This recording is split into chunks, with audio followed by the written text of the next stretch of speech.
নমস্কাৰ বন্ধু বান্ধৱীসকল, স্বাগতম জনাইছোঁ জব লাভাৰ্ছৰ আজিৰ ভিডিঅ'লৈ। বন্ধু বান্ধৱীসকল, আজি লৈ আহিছোঁ আপোনালোকলৈ ৰাজ্যিক কৰ্মচাৰীসকলৰ দৰমহাৰ বৃদ্ধিৰ সৈতে জড়িত এটি বিশেষ আৰু গুৰুত্বপূৰ্ণ খবৰলৈ।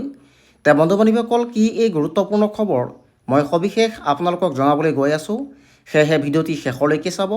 আৰু যদিহে আপুনি মোৰ ভিডিঅ' পোনপ্ৰথমবাৰৰ বাবে চাই আছে, তেন্তে মোৰ চেনেলটিক ছাবস্ক্ৰাইব কৰি ল'ব।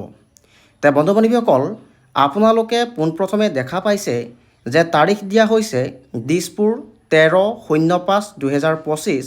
একেবাৰে শেহতীয়া খবৰ। অসম চৰকাৰৰ বিত্ত, হিচাপ আৰু পুঁজি বিভাগ, জনতা ভৱন, দিছপুৰ, গুৱাহাটীৰ ফালৰ পৰা প্ৰকাশ পাইছে। আৰু যাৰ ফলত চৰকাৰী কৰ্মচাৰীসকলৰ গৃহ ভাত্তা বৃদ্ধি পাব।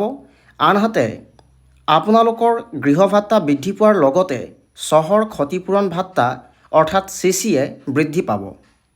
বন্ধু বান্ধৱীসকল, এই পৰিপত্ৰখনত লিখা হৈছে যে অসম চৰকাৰৰ অধীনত কৰ্মৰত কৰ্মচাৰীৰ যিসকলক মূলতঃ এটা স্থানত নিযুক্ত কৰা হৈছে আৰু তেওঁলোকৰ সেৱাসমূহ বিভিন্ন কাৰ্যালয়ত সংলগ্ন কৰা হৈছে, সেইসকলৰ গৃহ ভাড়া ভাত্তা HRA/চহৰ ক্ষতিপূৰণ ভাত্তা CCA আদি প্ৰদানৰ বাবে গ্ৰহণযোগ্য হাৰৰ সন্দৰ্ভত বিভিন্ন বিভাগৰ পৰা প্ৰশ্ন/প্ৰস্তাৱ লাভ কৰাৰ পৰিপ্ৰেক্ষিতত ইয়াৰ দ্বাৰা স্পষ্ট কৰা হৈছে যে HRA/CCA ইত্যাদি বিষয়া/কৰ্মচাৰীৰ নিযুক্তিৰ মূল স্থানৰ হাৰ অনুসৰি গ্ৰহণযোগ্য হ'ব।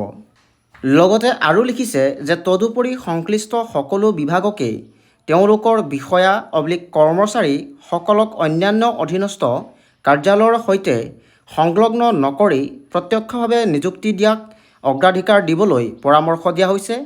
ইয়াৰ দ্বাৰা বিষয়া/কৰ্মচাৰীসকলে তেওঁলোকৰ প্ৰকৃত নিযুক্তিৰ স্থানৰ ওপৰত ভিত্তি কৰি HRA/CCAৰ বাবে লাভ কৰাটো নিশ্চিত হ'ব, যাৰ ফলত প্ৰশাসনিক জটিলতা হ্ৰাস পাব আৰু প্ৰক্ৰিয়াটো সুশৃংখলিত হ'ব। বন্ধু বান্ধৱীসকল, এয়ে আছিল আজিৰ ভিডিঅ'।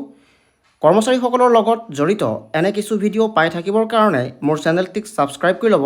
ধন্যবাদ।